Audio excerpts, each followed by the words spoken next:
Izena eman nuen mintzamenean nire euskara indartzeko, beldurra eta lotxa kentzeko eta praktikatzeko nire ingurumen jendea erdalduna delako, orduan ez daukat aukerarik euskaraz etxireteko. Hitz egin dugu denetarik, ez?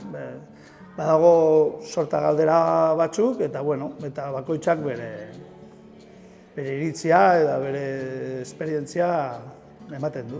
Inguruan ez baduzu aukerarik euskarak hitz egiteko, hemen baduzue leku bat aproposa eta zuen euskara hobetzeko, indartzeko. Zatoz Euskaltegiko mintza taldera, zure euskarak eskertuko dizu eta hurrengo urtean aho bizi izan ahalko dozan.